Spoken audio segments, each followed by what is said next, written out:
முதல்ல நோய் எப்படி எந்த இடத்திலே இருக்கிறது, இது ஏன் வந்தது என்பதை பற்றிய தெளிவிருந்தால் நோயற்ற வாழ்வு வாழ முடியும். இந்த உடல் பரிணாம வளர்ச்சியில் அல்லது இறைவனுடைய படைப்பில் மிகச் சரியாக படைக்கப்பட்டிருக்கிறது. இந்த உடலுக்கு தன்னைத்தானே பாதுகாத்து கொள்ள தெரியும். இப்போ நம்ம கையில் ஒரு சின்ன காயம் பட்டுன்னு வச்சுக்கொள்ளுமே, ஒன்றும் இல்லாட்டினாலும் அது ஆறிவிடும். அந்த ஆத்துறது யாரு? சரி, கொஞ்சம் யோசிச்சுப்போமே. நம்ம உயிரோடு இருக்கிறதுக்கு மூச்சு விட்டுக்கிட்டே இருக்கணும். அந்த மூச்சு விடுற வேலையை யார் எடுத்துக்கிட்டு செய்துக்கிட்டு இருக்கிறா? நம்மளோட அறிவா? ஒருவேளை இறைவன் நம்மளை படைச்சி ஒழுங்கா மூச்சு விட்டுக்கோ, அப்போ தான் உயிரோடு இருப்ப அப்படின்னு அனுப்பியிருந்தாருன்னா உலகத்தில் யாருமே உயிரோடு இருக்க முடியாது. எல்லாரும் மறுநாள் காலையில் செத்து போய் கடவுள்கிட்ட நிற்கணும். அவர் கேட்பார், என்ன ஆச்சுன்னு. தூங்கிட்டேன், மூச்சு விட மறந்துட்டேன் அப்படின்னு தான் சொல்லணும். அப்போ நீங்கள் தூங்கும்போது உங்கள் மூச்சை விட்டுக்கிட்டு இருக்கிறது யாரு? உங்களுடைய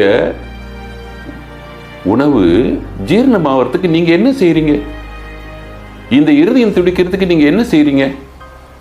இந்த சுவாசப்பை, இந்த லங்ஸ் இயங்கிறதுக்கு நீங்கள் என்ன செய்கிறீங்க?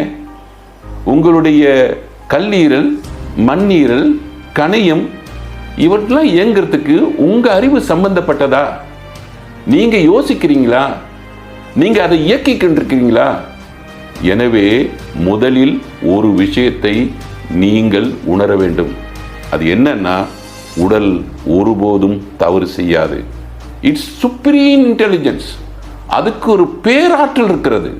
அது இறைவனின் படைப்பிலே இருந்தாலும் சரி, பரிணாம வளர்ச்சியில் இருந்தாலும் சரி, அது ஒரு பேராற்றல். அந்த ஆற்றல் ஏன் நோய்வாய்ப்படுகிறது? தன்னைத்தானே இயக்கிக் கொள்ளக்கூடிய இந்த உடல் எப்படி நோய்வாய்ப்படும்? நம்முடைய அறிவிலே எங்கேயோ தவறு செய்துவிட்டோம். நாம் சரியாக இந்த உடலை புரிந்து கொள்ளவில்லை. இந்த உடல் நம்முடைய பேசிக்கொண்டே இருக்கிறது, உரையாடிக்கொண்டே இருக்கிறது. பசிச்சா சொல்லும், தாகம் எடுத்தா சொல்லும், குளிர்னா சொல்லும், சூடா இருந்தா சொல்லும், மலம் வந்தா சொல்லும், மூத்திரம் வந்தா சொல்லும். உடம்பு வலிக்குதுன்னா அது ஒரு பொருளை சொல்லுகிறது, ஒரு செய்தியை சொல்லிக் கொடுக்கிறது. இந்த உடல் உரையாடலை, இந்த உடல் சொல்வதை கேட்டால் போதும் நிச்சயமாக நோயற்ற வாழ்வு வாழ முடியும். இந்த உடல் சொல்றதை யாருமே கேட்கறதில்லை. அதை ஒரு ஜடப்பொருளாக இருக்கிறார்கள். யாருக்கு அறிவு கூட நீங்க நினைக்கிறீங்க? நமக்கு அறிவு கூடவா? இந்த உடலுக்கு அறிவு கூடவா? நம்மளோட அறிவுக்கும் நாம கற்ற கல்விக்கும் இந்த உடல் இயக்கத்துக்கும் சம்பந்தமே கிடையாது. அப்போ இந்த உடலுக்கு எப்படி காருக்கு எப்போ பெட்ரோல் போடுவீங்க? அது இண்டிகேஷன் வரும்போது தானே பெட்ரோல் கொடுக்குறீங்க. நீங்க பாட்டுக்கு பெட்ரோலை பம்ப் பண்ணிக்கிட்டே இருக்கிறீங்களா? அது வேஸ்ட் ஆயிடாது இல்லை? அவ்வளோ ஆயிடும் இல்லை?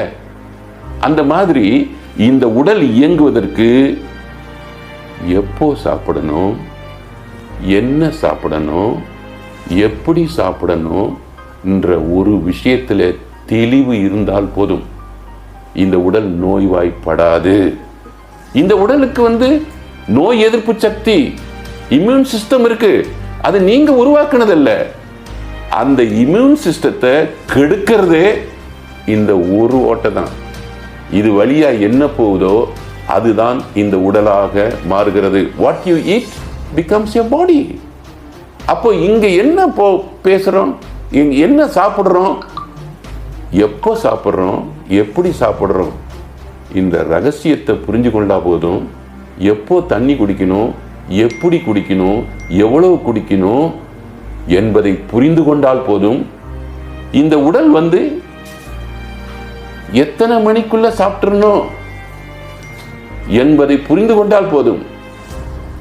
இந்த உடல் நோய்வாய்ப்படுவதற்கு மனிதர்களுடைய அறியாமை தான் காரணமாக இருக்கிறது. அதை ஒரு நீண்ட விளக்கம் சொல்ல வேண்டியிருக்கிறது. உடல் பேரறிவோடு இயங்குகிறது. நாம் முட்டாள்தனமாக இயங்கி இந்த உடலை கெடுத்துக் கொள்கிறோம் என்பதுதான் உண்மை.